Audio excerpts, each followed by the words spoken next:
Bienvenue à vous sur une nouvelle vidéo de Kezaku.com. Dans celle-ci, qui fait suite à la première vidéo qui a traité la loi normale, dans son cas général, on va s'attarder sur la loi normale centrée réduite. Alors, ce que vous devez savoir, c'est que cette vidéo-là, qui s'articule autour de cette loi normale centrée réduite, elle est très importante, car le calcul de probabilité dans le cas d'une loi normale, il passe nécessairement par celui du calcul de la probabilité dans le cas de la loi normale centrée réduite.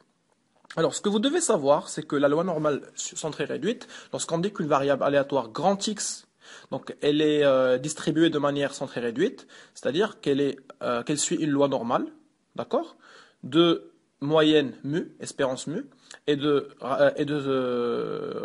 écart type sigma, qui est égal à 1. D'accord? Donc c'est tout bonnement une loi normale de moyenne 0 et d'écart type 1. Alors, si x suit une loi normale de moyenne mu et de variance sigma carré, alors le calcul de la probabilité p de grand X inférieur ou égal à x passe absolument par le calcul de la probabilité d'une probabilité d'une variable aléatoire grand Z qui est inférieure ou égal à un petit z, avec Z suit une loi normale centrée réduite. C'est très important. D'ailleurs, on va vous expliquer que si je prends une variable aléatoire grand X qui suit une loi normale de moyenne mu et de variance sigma carré, alors on peut facilement passer à la loi normale centrée réduite, moyennant un changement de variable. Alors si vous avez X suit la loi normale mu sigma carré, alors la variable aléatoire x moins mu, à votre avis, quelle en sera la moyenne? C'est normal, sa moyenne sera n0 sigma carré. Et si je prends cette variable aléatoire x moins mu et je la divise par sigma, donc son nouvel écart type serait égal à 1. Et dans ce cas, x moins mu sur sigma suit une loi normale centrée réduite. D'accord? Donc c'est très important pour passer d'une loi normale à une loi normale centrée réduite. On effectue le changement de variable suivant. Vous pouvez l'appeler, cette nouvelle variable grand Z, elle est égale à x moins mu sur sigma. Et dans ce cas, grand Z, elle suit une loi normale centrée réduite. C'est très important, retenez-le. Alors dans cette vidéo, pour montrer l'importance de cette loi normale centrée réduite, on va mettre en pratique grâce à l'exemple suivant. Donc soit grand X, la variable aléatoire, taille en centimètres, des femmes marocaines adultes. On va supposer que cette variable aléatoire grand X, elle est distribuée de manière elle suit la loi normale, de moyenne 162,2 cm et d'écart type 6,8 cm. Donc ici je mentionne que c'est l'écart type, sachant que la notation standard c'est n mu sigma carré. Donc ici je vous dis, si je veux suivre la notation standard, je vais mettre moyenne sigma carré. D'accord? Donc ma variable aléatoire grand X, elle suit une loi normale de moyenne 162,2 cm et de variance 6,8 cm au carré. Alors la première question que je vais vous poser, quelle est la probabilité qu'une marocaine elle ait une taille qui est supérieure ou égale à 70,5 cm? C'est-à-dire si je pars sur ce graphe, je veux calculer cette surface que je vais hachurer en orange. D'accord? Parce que ici, je vais le mentionner. Ici, j'ai le point 170,5. Et moi, je veux savoir la surface qui est comprise, qui est délimitée dans l'espace par la formule grand X supérieur ou égal à 70,5. Donc, c'est la surface que je viens de hachurer. D'accord? Alors, pour calculer cette probabilité, il n'y a pas plus simple. Donc la première des choses à faire, c'est de passer à la loi normale centrée réduite. C'est la première étape. La deuxième étape, on va partir dans le tableau de la loi normale centrée réduite pour faire nos correspondances. Alors première des choses, nous désirons calculer P de grand X supérieur ou égal à 170,5 cm. Alors ce qu'on fait, on va tout simplement passer à la loi normale centrée réduite en effectuant le changement de variable suivant. X moins mu sur sigma. D'accord? Je vais passer à x moins mu sur sigma. Cette probabilité-là est égale à la probabilité que x moins mu sur sigma soit supérieur ou égal à 170,5 moins ma moyenne. Donc la moyenne, à quoi est-ce qu'elle est égale? 162 6,2 cm, donc sur mon écart type. Mon écart type, à quoi est-ce qu'il est égal? Il est égal, bien sûr, à 6,8 cm, d'après les données. D'accord? Alors, moi, je désire calculer cette probabilité. Et donc, si je note donc, cette variable x moins mu sur sigma, je vais la noter grand Z. Donc, je devrais, dans ce cas, calculer la probabilité que grand Z soit supérieur ou égal, donc après calcul, à 1,22. D'accord? Et que pour que grand Z soit supérieur ou égal à 1,22, c'est très très simple. On va tout simplement écrire 1 moins P, Z inférieur ou égal à 1,22. Donc si je pars au graphe de la loi normale centrée réduite, bon, qu'est-ce que je désire calculer? 1 moins Z inférieur ou égal à 1,22. Et donc dans un premier temps, je vais devoir calculer cette probabilité. C'est-à-dire, si je pars au graphe donc de la courbe en cloche, je vais devoir calculer cette surface. Donc 1,22. Excusez-moi, je vais devoir calculer en fait la probabilité que Z soit inférieur à 1,22, c'est-à-dire toute cette quantité-là. Parce que moi, je désire calculer ça dans un premier temps. D'accord? Donc, je me rends dans la table donc, de la loi normale centrée réduite. Et comme vous voyez devant vous, en fait, j'ai une première ligne où il y a donc, les 0,0 quelque chose et une première colonne où il y a mes valeurs. Donc 0,0, 0,1, 0,2 jusqu'à arriver à 1,2. En fait, moi, qu'est-ce que je suis en train de rechercher? Je suis en train de rechercher la valeur de 1,22. Donc, je me place dans la première colonne. Donc, j'arrive à la ligne où il y a 1,2, comme je suis en train d'indiquer avec mon curseur. Et puis, je pars dans la colonne où il y a la décimale 0,02 pour obtenir ainsi 1,22. Je fais le recoupement entre la ligne et la colonne et je trouve ma valeur qui est égale à 0,8888. Ok? Alors j'ai trouvé que ça c'est égal à 0,8888 et donc au final, ma probabilité que grand X soit supérieur ou égal à 1, donc à 170,5 cm, elle est égale à 1 moins 0,8888 que je vais approcher de la façon donc 0,111. D'accord? Là, j'ai ma réponse à ma première question. Donc j'ai calculé la probabilité. Donc pour récapituler, qu'est-ce que j'ai fait? Tout d'abord, je suis passé de la variable aléatoire grand X à une variable aléatoire grand Z grâce au changement de variable suivant, x moins mu sur sigma. Donc c'était la première étape. Deuxième étape, j'ai fait ma correspondance grâce au tableau de la loi normale centrée réduite. D'accord? Très très bien. Donc passons maintenant à la deuxième question.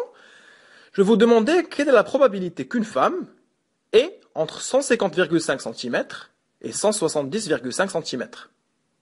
Donc bien sûr, la première des choses, c'est de poser mon problème. Donc ma variable aléatoire grand X, je veux calculer la probabilité que grand X soit comprise entre 150,5 cm et 170,5 cm. Alors c'est simple, je vais tout simplement faire donc cette probabilité-là, à quoi est-ce qu'elle est égale? À la probabilité que x soit inférieur à 170,5 cm moins la probabilité que grand X soit inférieur ou égal à 150,5 cm. D'accord? Et je vais automatiquement passer, en fait, qu'est-ce que je dois faire maintenant? Je dois passer à la loi normale centrée réduite. Donc l'équivalent de 170,5 cm, je vais faire P de x moins mu sur sigma inférieur ou égal à 170,5. Donc 170,5 moins 162,2 sur 6,8. D'accord? Le tout moins probabilité que x moins mu sur sigma soit inférieur ou égal à 150,5, bien sûr, moins 162,2, le tout sur 6,8. Alors, le premier calcul, il me donne, donc ça c'est égal à quoi? Probabilité que grand Z soit inférieur à 1,22, qu'on a calculé tout à l'heure, d'accord? Moins la probabilité que grand Z soit inférieur ou égal, donc à cette quantité, que je vais calculer maintenant grâce à la calculatrice.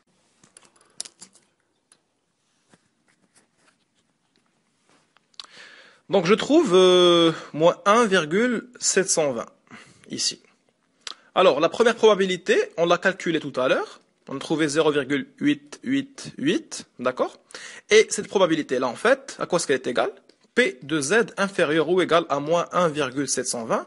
On va appliquer en fait la symétrie donc de la loi, la loi normale centrée réduite. Comme on l'a vu dans la première vidéo, on a vu cette formule, que c'est égal à P de Z supérieur ou égal à 1,72.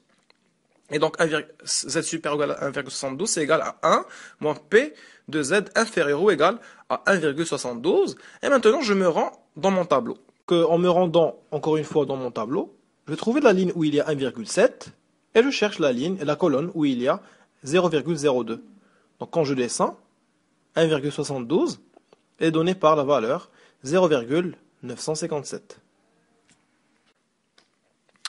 Ok, donc 1 moins 0,957 qui est égal à 0,043. D'accord? Là, je retourne ici et j'écris 0,043. J'effectue ma comparaison. Donc, ma probabilité grande P, à quoi est-ce qu'elle est égale? À 0,8888 moins 0,43. P est égal à 0,8888 moins 0,043, qui est bien sûr égal à 0,845. D'accord? J'ai une grande probabilité qu'une femme marocaine, elle ait une taille comprise, donc, comprise entre 150,5 cm et 170,5 cm. Donc là, j'ai calculé ma probabilité, c'est égal à 0,845.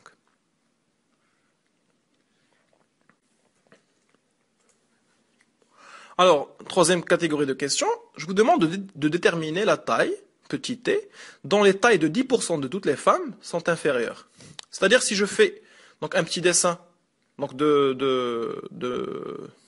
graphe, de la loi normale centrée réduite, de la loi normale en fait grand X, ça c'est son graphe. Moi en fait, je veux savoir, donc à partir de quelle taille, petit t, j'aurai une surface, ici, égale à 10%. D'accord? Je voudrais savoir la taille petit t, telle que P de grand X inférieur ou égal à petit t est égal à 10%, c'est-à-dire, je voudrais savoir la taille, dans 10% en fait, dans 10% des tailles de toutes les femmes marocaines sont inférieures. Alors c'est très très simple en fait, on veut écrire ceci, P de grand X inférieur ou égal à t est égal à 0,1. D'accord? Alors ce qu'on fait dans un premier temps, naturellement, on va passer à la loi normale centrée réduite. Donc si je fais la correspondance avec la variable grand Z, donc moi je veux le petit z, tel que P de grand Z inférieur ou égal à petit z est égal à 0,1. On va se rendre donc au tableau de la loi normale centrée réduite. On va chercher le 0,1. Donc on va chercher le 0,1 dans mon tableau. Comme vous voyez, il n'y a que des valeurs qui sont supérieures ou égales à 0,5. Et donc je vais penser au complémentaire. Donc le complémentaire de 0,1, ça devrait être dans les 0,9. Et donc la valeur la plus proche de 0,9, je la trouve ici. Je suis en train de l'encadrer avec mon curseur. Donc c'est une valeur qui est équivalente à la colonne 0,08, d'accord? Et la ligne 1,2. C'est-à-dire pour une valeur 1,28. P de Z inférieur ou égal à 1,28 est égal à 0,9 approximativement. Et donc, naturellement, P de Z supérieur ou égal à 1,28, comme étant la contraposée, comme étant le complémentaire de ma première probabilité, elle est égale à 0,1. Et là, je vais travailler en fait la propriété de la symétrie, donc la symétrie de ma loi normale centrée réduite. On sait tous que P de Z supérieur ou égal à petit z est égal à P de Z inférieur ou égal à moins z. Donc je vais écrire P de Z inférieur ou égal à moins 1,8. D'accord? C'est-à-dire que mon petit z, en fait, qui me réalise P de Z inférieur ou égal à petit z est égal à 10%, mon petit z, en fait, est égal à moins 1,28. Moins 1,28. Et donc, maintenant, qu'est-ce qu'on va faire? On doit trouver la taille. Donc, petit t. Alors, qu'est-ce que nous savons de la relation qui va lier grand X avec Z? Nous savons que Z est égal à X moins mu sur sigma. C'est-à-dire, en fait, que grand X est égal à sigma Z plus mu. Autrement dit, mon petit t, je le mets en correspondance avec le petit z, mon petit t est égal à sigma fois petit z plus mu. Là, c'est un simple calcul. Donc, on va trouver par exemple que la taille donc, qui correspond à cette valeur, donc elle est égale à 153,5 cm. Donc voilà, nous avons fait un petit tour en fait de la loi normale centrée réduite. J'espère que cette vidéo elle a été à la hauteur de vos attentes, en espérant bien sûr vous revoir dans un nouveau cours de kezaku.com. Merci.